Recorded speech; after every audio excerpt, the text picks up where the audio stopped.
Hello everyone. So this is the last chapter of NCRT Geography ninth class that we had started. This is the last video of the series and we will complete this book in this video itself. So this chapter is about population. So it is part of human geography. So let's see it without wasting much time. Can you imagine a world without human beings? Who would have utilized the resources and created social and cultural environment? Social and cultural environment. So now we are studying about the importance of human beings, and we live in a world which is physically placed in the natural environment, but social and cultural environments which are kind of intangible. You could say intangible means something which is not materialistically there, but socially and culturally this world is shaped and we live in that. And if this environment is taken away, it's not easy to live for us, you as a human being or as animals. For example, as animals live in wild, such would be our life without this social and cultural environment that has been created by human beings throughout the journey that human beings have taken. And so many civilizations came up, they did experiments and have created this world. The people are important to develop the economy and society. The people make and use resources. This is an important term which connects the geography with the economy, with the social world. So resources is the key word. People make and use resources and are themselves resources. They themselves are resources, what we call human resources, labor resources, worker resources. So they themselves are also resources with varying quality. Coal is but a piece of rock until people were able to invent technology to obtain it and make it resource. तो ये देखिए यहाँ पर आपको what is resource की definition मिल रही है. तो व्हाट इज कोल क्या है? एक पीस ऑफ रॉक है.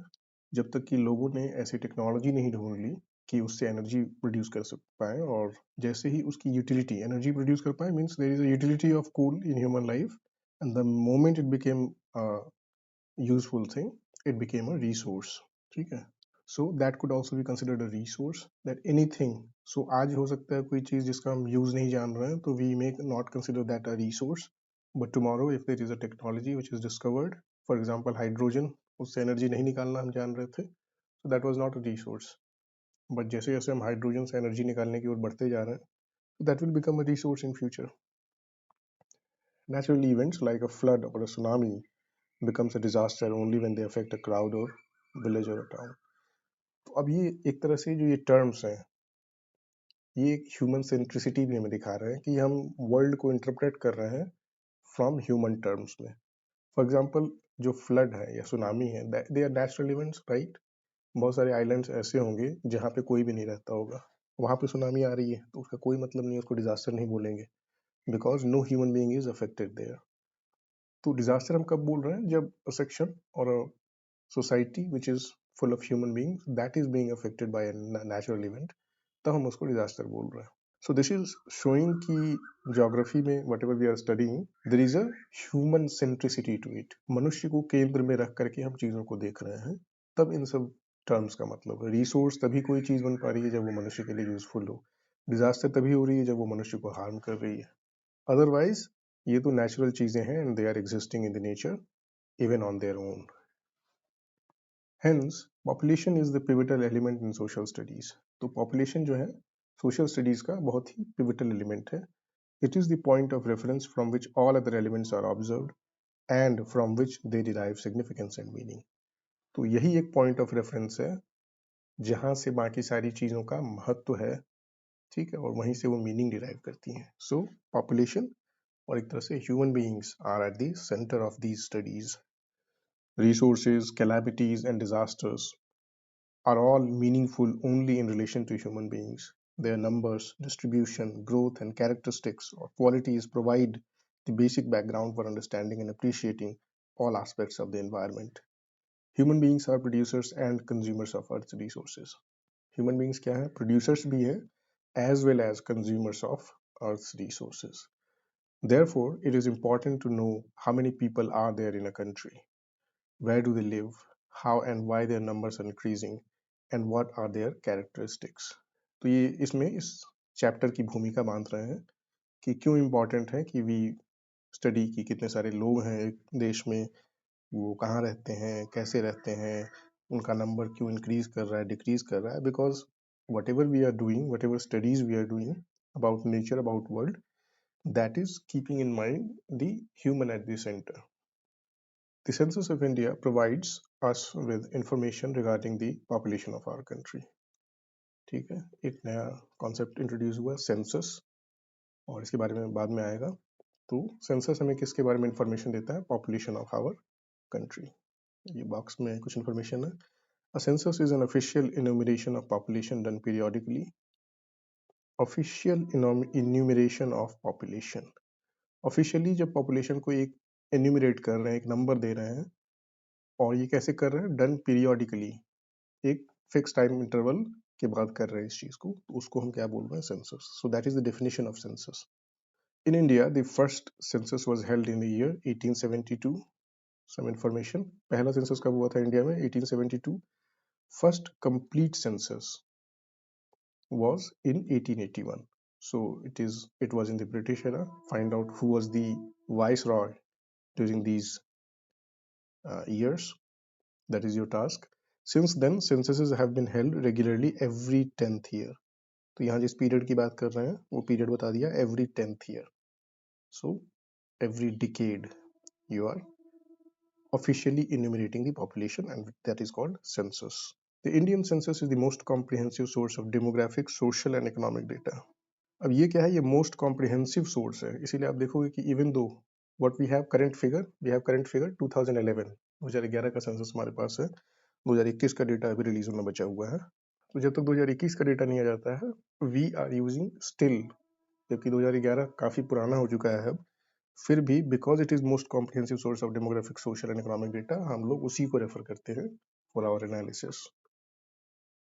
Now coming to the main topic, population size and distribution. India's population size and distribution by numbers. ठीक है, अब 2011 सेंसस के आधार पे हम कुछ ऑब्जर्वेशंस देख रहे हैं, numerical observations. India's population as on March 2011 stood at 1210.6 million.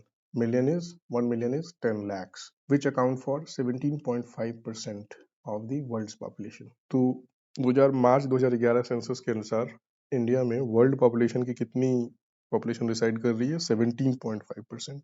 These 1.21 billion people are unevenly distributed. Another characteristic figure, unevenly distributed over our country's vast area of 3.28 million square kilometers, which accounts for 2.4% of the world's area. So absolute figures जैसे कि ये इतना million है या फिर 1.2 billion है और area में 3.28 million square metre, these are difficult to remember. तो it is easier to remember कि आप परसेंटेज वाले टर्म्स याद रखो. ये रिलेटिव फिगर्स होते हैं. They also give you an idea कि आप वर्ल्ड के कंपैरिजन में इंडिया कहाँ पे है. तो इंडिया में 17.5% पॉपुलेशन रहती है वर्ल्ड की, और 2.4% एरिया है वर्ल्ड का इंडिया के पास. The 2011 census data reveal that Uttar Pradesh, with a population size of 199 million, is the most populous state. अब सेंसस से हम किस टाइप के डेटा लेते हैं, किस टाइप के क्वेश्चंस भी आ सकते हैं एग्जाम में, वो भी आपको यहाँ से मिल रहा है कि 2011 census, same चीज we will update with whenever the 2021 census data is officially released by the government. तो मोस्ट पॉपुलस स्टेट कौन सा हो गया? Uttar Pradesh. Account for 16% of the country's population. तो कंट्री का 16% कहाँ पे है? उत्तर प्रदेश में है. On the other hand the Himalayan state of Sikkim, Sikkim population कितना है? 0.6 मिलियन है केवल. So it is showing the wide diversity. UT Lakshadweep ले लें तो यहाँ पे सिर्फ 64,000, 0.06 million people. Almost half of India's population lives in just 5 states. Almost half of the population lives in just 5 states. These are Uttar Pradesh, Maharashtra, Bihar, West Bengal and Andhra Pradesh. Andhra Pradesh का division हो गया है तो थोड़ा change हो गया होगा data. अब आ रहे हैं Rajasthan, the biggest state in terms of area. Which state is the biggest in terms of area? That is Rajasthan. Again, you should know these facts. Which is the biggest state in terms of area, smallest state in terms of area, biggest UT in terms of area, smallest UT in terms of area. So these are some facts that you should have. Then you can make a separate list of such facts. But the Rajasthan, which is the biggest in terms of area, it has only 5.5%. उत्तर प्रदेश में 16% थे, लेकिन जो largest है area wise state उसमें केवल 5.5% है. So now the question that automatically arises, what could be the reason of uneven distribution? इस uneven distribution का रीजन क्या हो सकता है? So कुछ चीजें हम लोग डिस्कस किए थे, फिजियोग्राफी वगैरह डिस्कस करते समय कि for example plains they are much more suitable, favorable for a population to reside in. So there you will find more population because it can sustain agriculture and those activities can be easily performed there. Similarly, river banks, wherever there is river water, water availability is an important part of. इसीलिए जितने भी civilizations आप past में देखो, they were on the banks of some ancient rivers. Now some pictographic information is here that you should not avoid. For example, population ये rest of the world का 82.5%, India का 17.5%.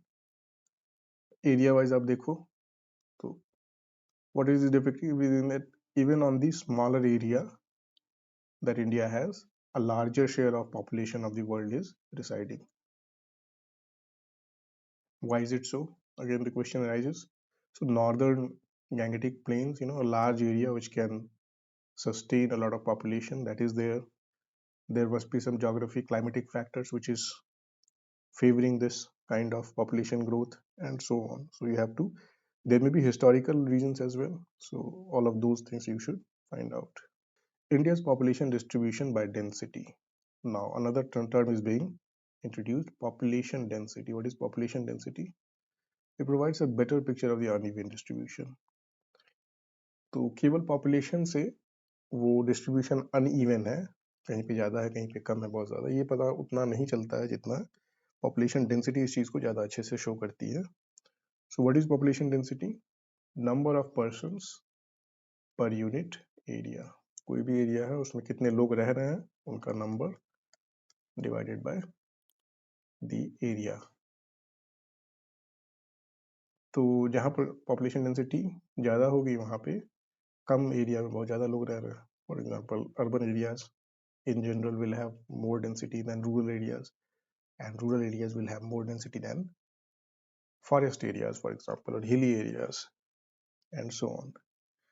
Only Bangladesh and Japan have higher average population densities than India. These things also you should recollect. Find out the population densities of Bangladesh and Japan.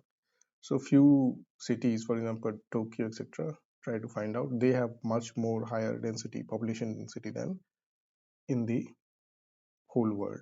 The population density of India in the year 2011 was 382 persons per square. अब ये average figure है. Average figure all over India is not that important when it comes to population density. So absolute number is important, share of world percentage is important, but all over area, average density is not that important because it is not telling much. Densities varies from 1,102 persons per square kilometer in Bihar to only 17 persons per square kilometer in Arunachal Pradesh. So that is important. इसी के लिए है ये figure. Bihar में कुछ जगह पे आपको 1102 पर्सन पर स्क्वायर किलोमीटर मिल जाएगा. ये एवरेज ऑफ बिहार है, कुछ जगह नहीं, ये एवरेज ऑफ बिहार है. हो सकता है बिहार में कुछ जगह ज़्यादा हो कुछ जगह कम हो, जो वो जब बिहार के डिस्ट्रिक्ट वाइज डेटा को देखेंगे तब वो पता चलेगा. Similarly in Arunachal the same case will be there, but overall अगर एवरेज निकालें आप बिहार के पूरे एरिया प्लस बिहार का पॉपुलेशन, उसी हिसाब से अरुणाचल का पॉपुलेशन डिवाइडेड बाय अरुणाचल का एरिया, तो this is the figure that you will come up with. That also shows कि कितना डिफरेंस इंडिया के डिफरेंट स्टेट्स में है. A study of the figure 6.3 shows the pattern of uneven distribution of population densities at the state level. ठीक है, 6.2 में percentage of population share, ये country का पॉपुलेशन किस स्टेट पे कितना है वो बताया है.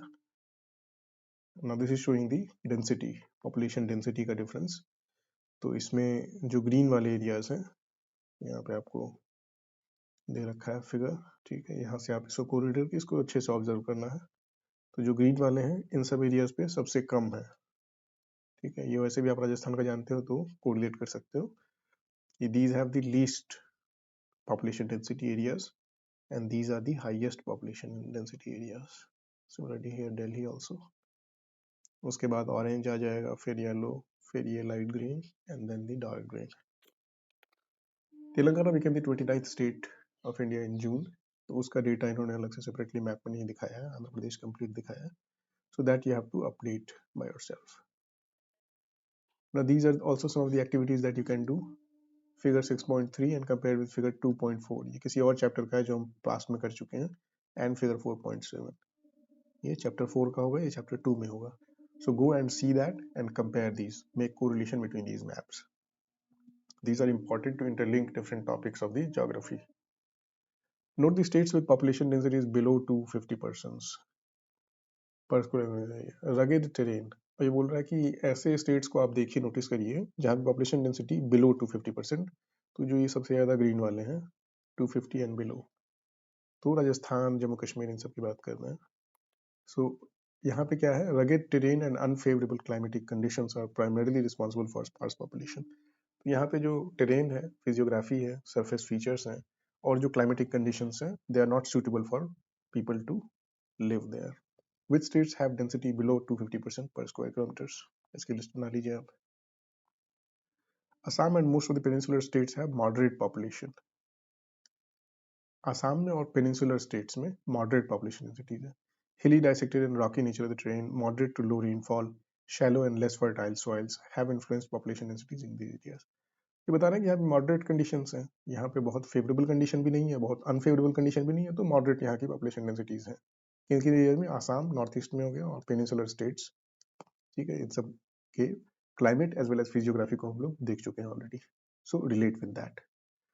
The northern plains and Kerala in the south have very high to very high, ठीक है, population densities because of the flat plains with fertile soils. तो फूड सिक्योरिटी रहेगी यहाँ पे and abundant rainfall.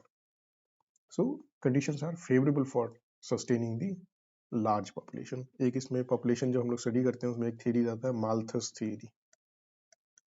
Malthus theory यही बोलता है कि अगर नेचुरली फूड ही अवेलेबल नहीं होगा तो पॉपुलेशन का एक तरह से वो नेचुरल चेक है.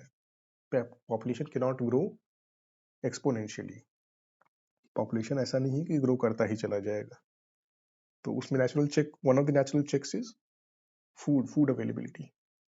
तो वो चीज हम यहाँ पे देख पा रहे हैं, एक तरह से क्रूडली उससे रिलेट कर सकते हैं. Population growth and processes of population change. So now we come to the process of change in population.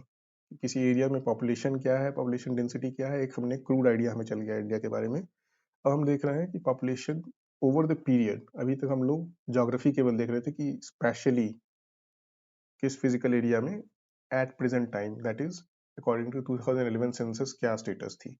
लेकिन ओवर टाइम किसी एक रीजन में, फॉर एग्जांपल उत्तर प्रदेश है 16% of India's population right now, but over time ये change हुआ होगा. और हम टाइम के रेस्पेक्ट में पॉपुलेशन में चेंज देख रहे हैं. Population is a dynamic phenomenon. The numbers, distribution and composition of the population are constantly changing. This is the influence of the interaction of three processes. ठीक है, तो population में change जो आता है over time, that comes because of the interaction of three processes. इन तीन processes का सम्मिलित result है, and three processes are births, deaths and migrations. ठीक है, number of births that are taking place, number of deaths that are taking place and migrations that is happening. Migrations include both in migration as well as out migrations. तो कितने लोग पैदा हो रहे हैं, कितने लोग मर रहे हैं, और कितने लोग उस जगह को छोड़ के जा रहे हैं या बाहर से उस जगह पे आ जा रहे हैं. So net result will be the change in the population. Population growth. Growth of population refers to the change in the number of inhabitants. Change in the number of inhabitants of a country or a territory during a specific period of time. तो अभी तक हम लोग इसके बिना पढ़ रहे थे. हमारा टाइम क्या फिक्स था, 2011 सेंसस.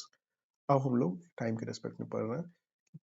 एक with in period of time जो भी चेंजेस आता है that will be the change in population during the last 10 years. For example 10 साल में ले, एक डिकेड की को हम टाइम पीरियड काउंट कर रहे हैं.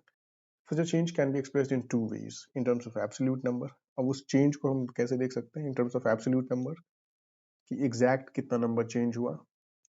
जैसे जीडीपी में हम लोग करते हैं, जीडीपी में भी या तो आप एब्सोल्यूट ले सकते हैं कि कितना ग्रॉस डोमेस्टिक प्रोडक्शन एक्चुअली था, actual figure. It could be nominal and real, that's another thing. और दूसरा हो सकता है कि जीडीपी वाइज ग्रोथ कितना था लास्ट ईयर, जितना जीडीपी था उसमें कितना परसेंटेज ग्रोथ था, similarly here also, and in terms of percentage change per year. तो लास्ट ईयर पॉपुलेशन आपका अगर 100 था तो इस साल आपका कितना हो गया, उसके अगर लास्ट ईयर की पॉपुलेशन को 100 आप मान लें तो इस साल चेंज होकर के आपका कितना हो गया, whether it has increased or whether it has decreased। ठीक है, the absolute numbers added each year or decade is the magnitude of increase। magnitude of increase, तो जो भी नंबर ऐड हुआ है that is the increase। it is obtained by simply subtracting the earlier population from the later population। तो जो इस साल population है और जो पिछली साल था इसमें से इसको घटा देंगे तो आपको एब्सोल्यूट नंबर मिल जाएगा, and that is the magnitude of change. It is referred to as the absolute increase. ठीक है, तो इसको एब्सोल्यूट इंक्रीज बोलेंगे। द रेट और the pace of population increase is the other important aspect. Rate और the pace of increase, जैसे GDP growth rate की बात करते हैं उसी टाइप से है। रेट ऑफ पॉपुलेशन इंक्रीज क्या हो जाएगी, तो चेंज, मान लीजिए चेंज ये डेल्टा है, final minus initial is delta divided by the initial value. Initial value is जो पहले था ओरिजिनली, जो चेंज हो गया है वो नहीं, इनिशियल के रेस्पेक्ट में into 100। So that is the pace of in percent. It is studied in percent per annum. Rate of increase of 2% per annum means that in a given year there was an increase of 2%, 100% of the base population। ठीक है, this is refer to as the annual growth rate. यहाँ पे आपका percentage का concept है, उस आधार पे आप ग्रोथ और पेस ऑफ चेंज मेजर कर रहे हो। एंड अगर आपका टाइम पीरियड एनुअली है तो एनुअल ग्रोथ रेट हो जाएगा, अगर डिकेड है तो डिकेडल ग्रोथ रेट हो जाएगा। 10 साल में आप अगर चेंज मेजर कर रहे हो तो वो डिकेडल ग्रोथ रेट हो जाएगा। India's population has been steadily increasing from 361। Now this is an important term, questions directly पूछे जाते हैं इसीलिए। steadily Indian population is increasing। अब increase हो रहा है इंडिया का पॉपुलेशन, ये तो सबको पता है, but the question could be has it been increasing steadily। steadily means कोई ऐसा तो टाइम नहीं था, कोई ऐसा टाइम फ्रेम तो नहीं था जिसमें डिक्रीज हो गया हो पॉपुलेशन। तो ओवरऑल आप देखो तो रेट ऑफ जो इंक्रीज है, जो पॉपुलेशन ग्रोथ है, that has been steadily growing, but the rate of growth may not be steady. ठीक है, तो जो पॉपुलेशन ग्रोथ है वो तो स्टेडीली ग्रो किया है, कभी ऐसा नहीं हुआ है कि पॉपुलेशन डिक्रीज हो गया हो। किस फेज में, 1951 टू 2010 की बात हो रही है, इस फेज में। ब्रिटिश एरा में जाएंगे तो हो सकता है आपको वहाँ पे वर्ल्ड वॉर 1 वर्ल्ड वॉर 2 विटनेस हुआ है, तो then you will have to verify, वहाँ पे जाके आपको चेक करना होगा कि what was the case. But otherwise in this time period it has 1951 से 2011 में, इस टाइम पीरियड में ये इंक्रीज ही हुआ है और स्टडी इंक्रीज हुआ है। हाँ, लेकिन growth rate that may not be study, वो डिफरेंट चीज हो गई। वो कितने परसेंट से ग्रो कर रहा है, that will be fluctuating, that may not be study. So इस चीज को ध्यान रखना है अगर क्वेश्चन में आता है तो। Table 6.1 and figures 6.4a and 6.4b reveal that from 1951 to 1981 the annual rate of population growth was steadily increasing, which explains the rapid increase in population। ठीक है, तो इस फेज को क्या मानते हैं, रैपिड इंक्रीज ऑफ पॉपुलेशन हुआ था इस फेज में। तो ये आपको डेटा दे रखा है, इसमें आप इस चीज को देख सकते हैं। 1951 का फिगर है, 1981, इसमें जो है इंक्रीज बहुत ज्यादा रैपिड हुआ है।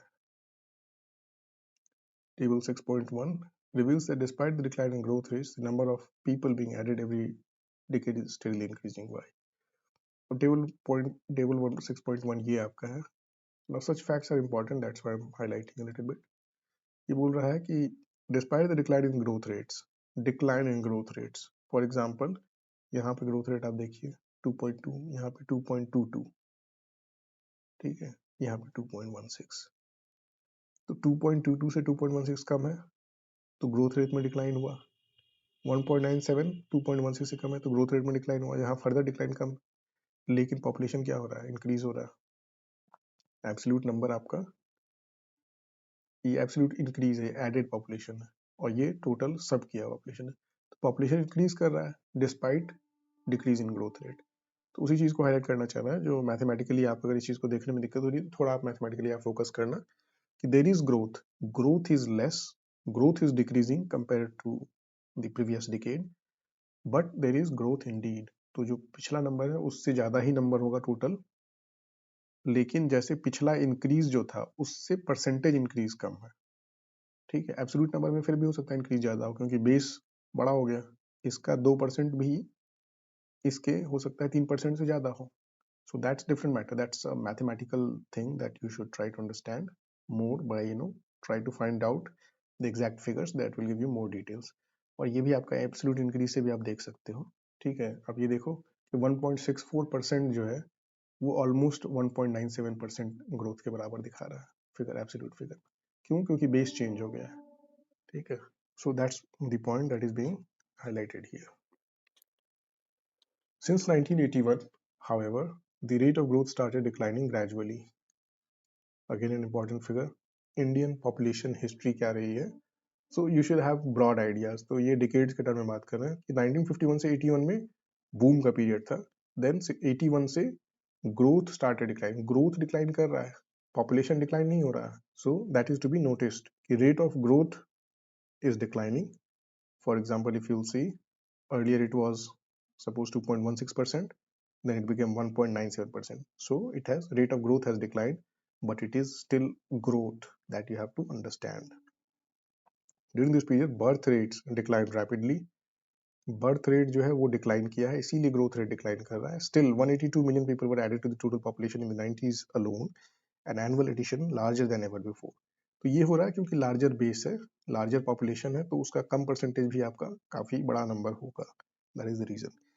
It is essential to realize that India has very large population. When a low annual rate is applied to a very large population, it yields a large absolute increase. That's what I was telling. Large population होगा तो उसमें अगर low growth भी है तो वो बहुत बड़ा number increase कर देगा. When more than a billion people increase even at a lower rate, the total number being added becomes very large.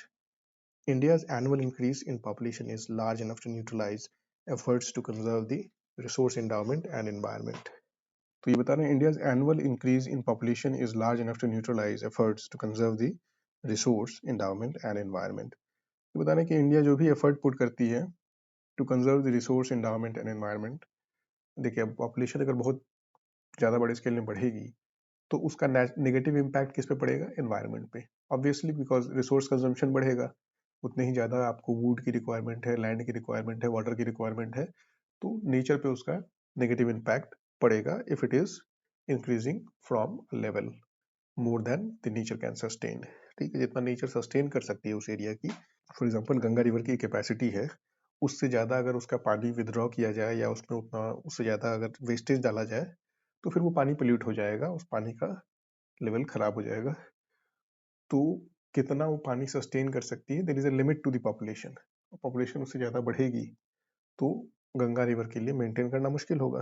तो उसी चीज़ को यहाँ बता रहे हैं कि जितना एफर्ट इस चीज़ में लगाया जाता है रिसोर्स को बचाने में या एनवायरनमेंट को बचाने में, वो सब न्यूट्रलाइज कर देता है इतने बड़े स्केल पे जो ग्रोथ हो रहा है पॉपुलेशन का एब्सोल्यूट नंबर्स में, तो वो उस चीज़ को न्यूट्रलाइज कर देता है सारे एफर्ट्स को.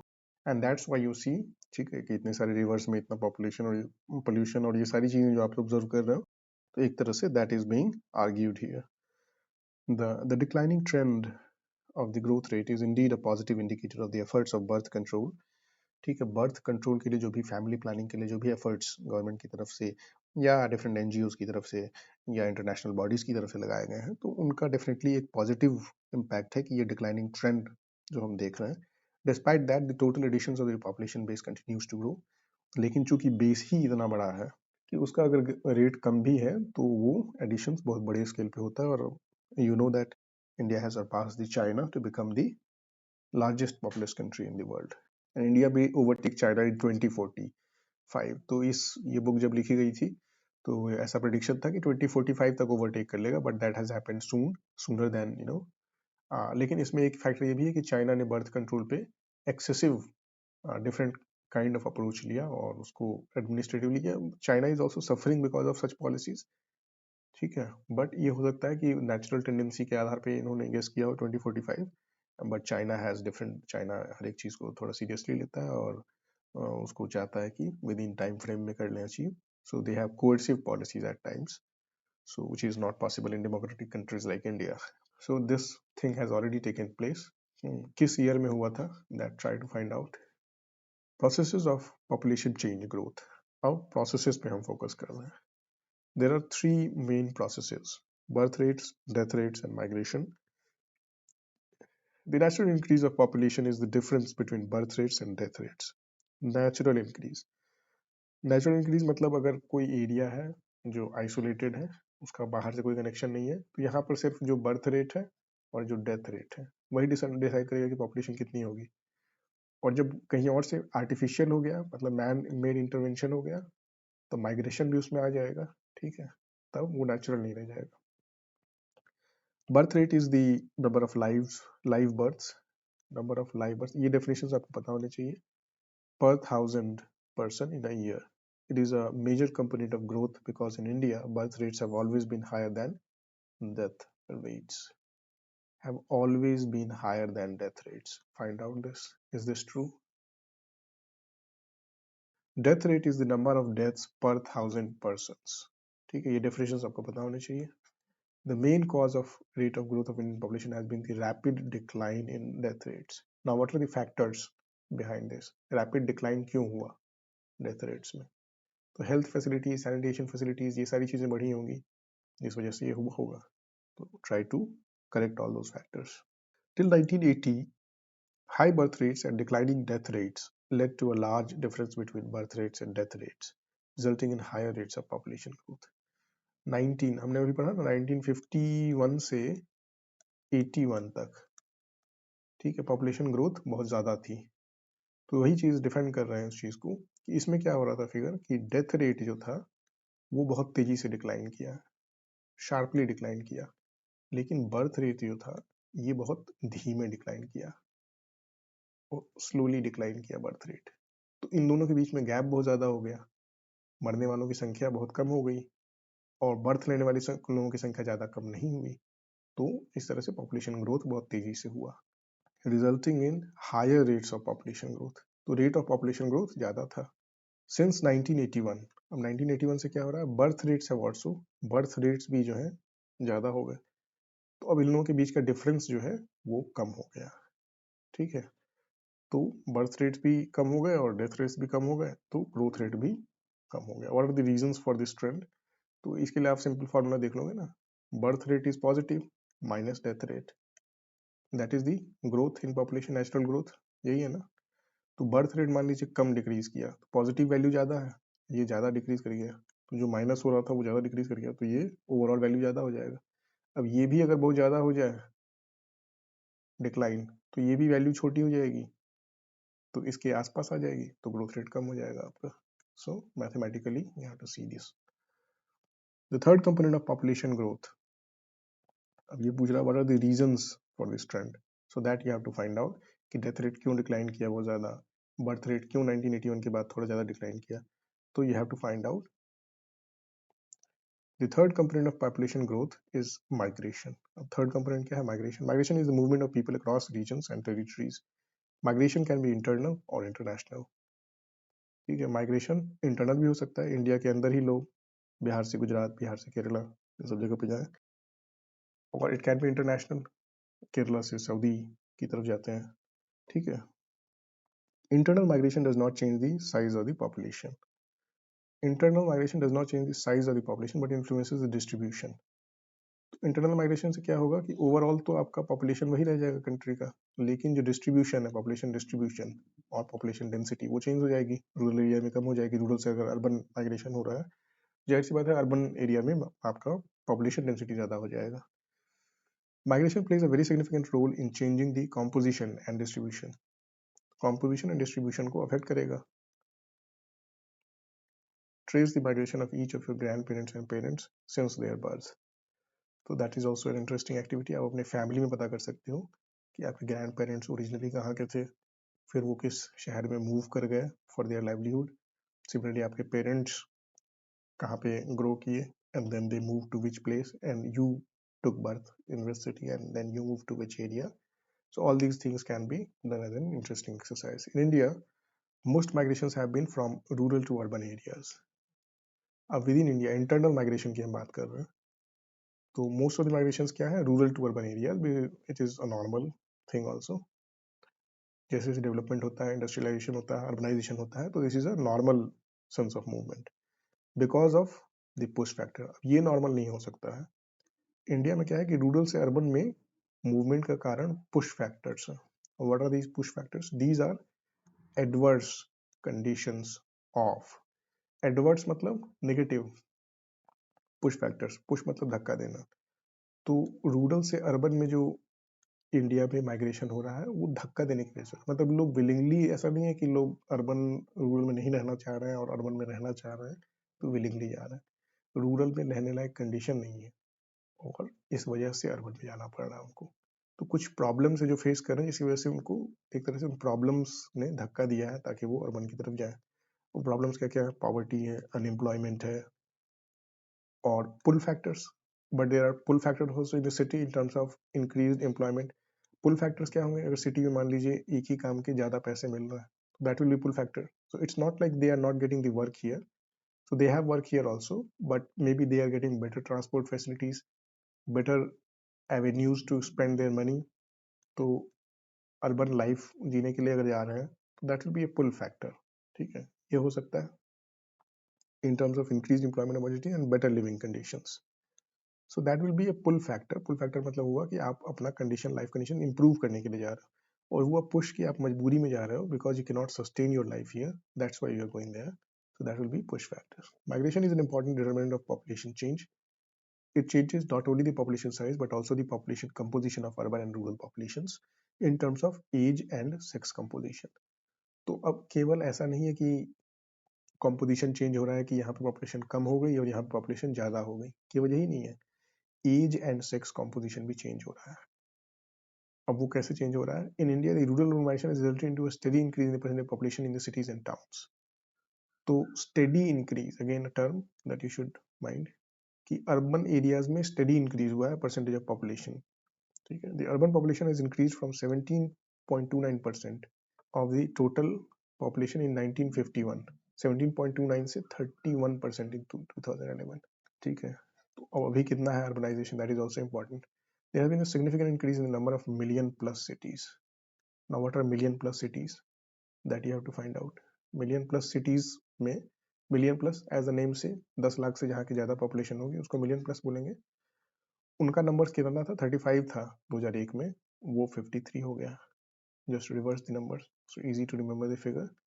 2001 से 2011 में मिलियन प्लस सिटीज की संख्या इतनी होगी। तो ये सब पॉपुलेशन कहाँ से आ रहा है? रूरल एरिया से माइग्रेशन की वजह से काफी हद तक चेंजेस आ रहे हैं। ठीक है, अब चूंकि एक्सप्लेन नहीं किया तो एक बार इसको भी समझ लेते हैं। एज एंड सेक्स कॉम्पोजिशन को कैसे अफेक्ट करता है।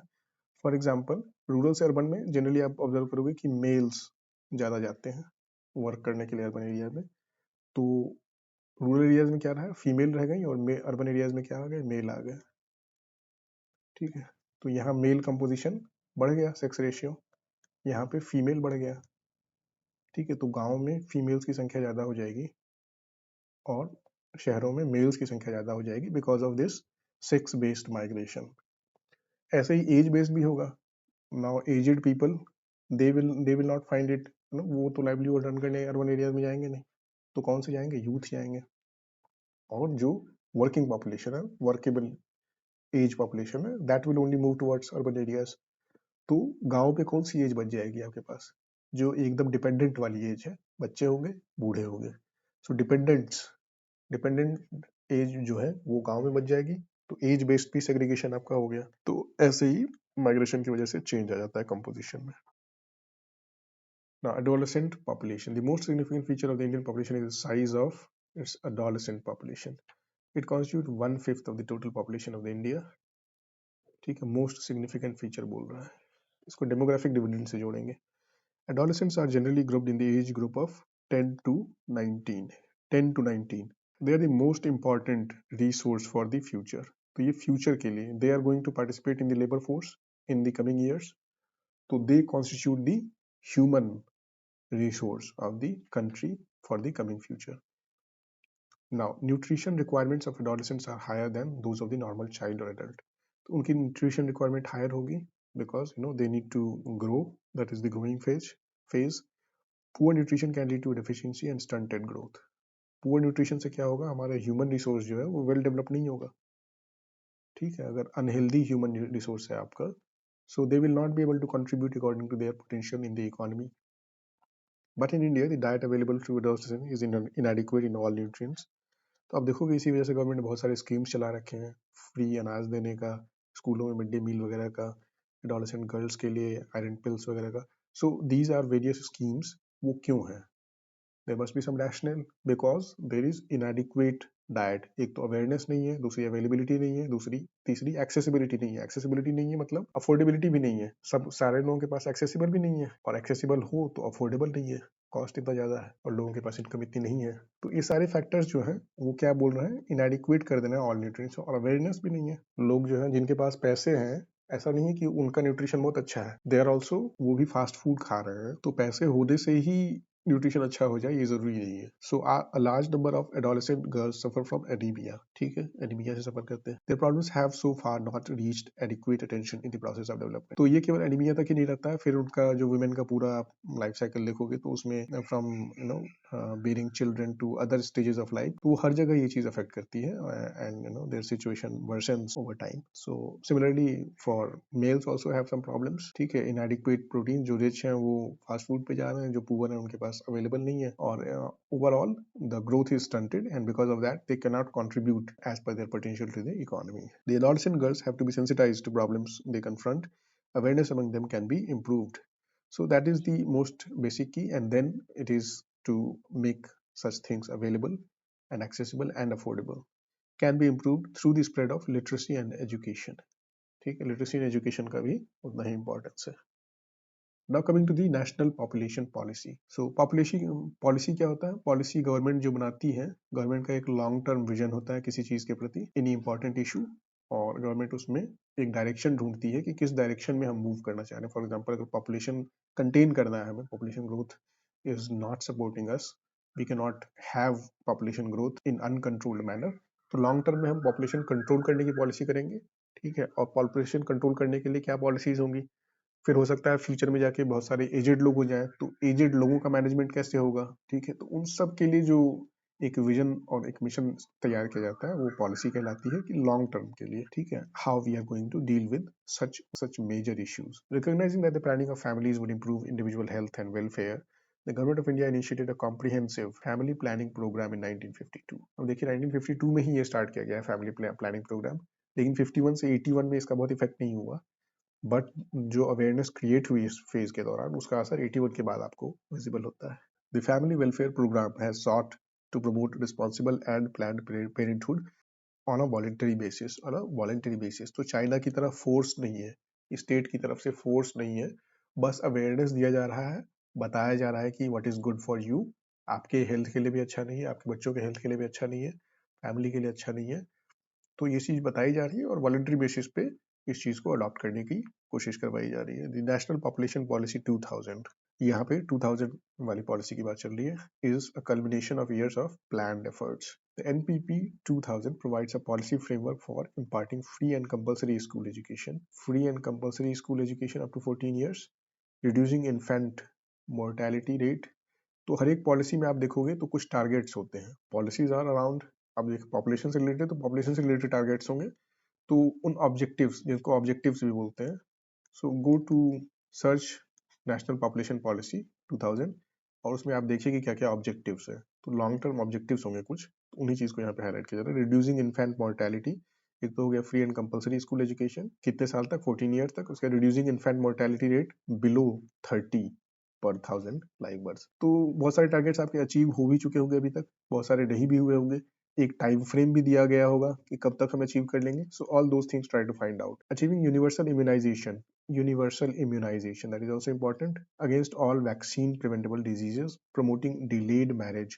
तो अब ये वैक्सीन के लिए क्या, यूनिवर्सल इम्यूनाइजेशन के लिए क्या स्कीम्स है, that also you should know. For example in Indradhanush scheme is there, right? So try to find out such schemes. Promoting delayed marriage for girls. Girls के लिए delayed marriage, इसके लिए क्या क्या steps लिए गए हैं? तो आप देखोगे marriageable age change किया गया है for both boys and girls.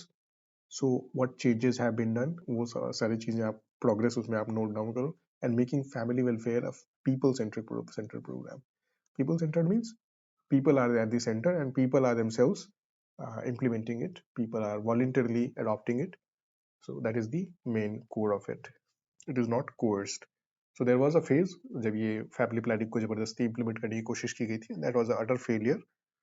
ठीक है, संजय गांधी का उसमें कंट्रोवर्शियल इशू है, so that you can also look from Indian history perspective. So other aspects also. And और इस पे आप ये भी देखिए कि रिसेंट में इसको अपडेट करने की, क्योंकि 2000 अब थोड़ा समय हो गया उसको, और India has become a largest populace country in the world.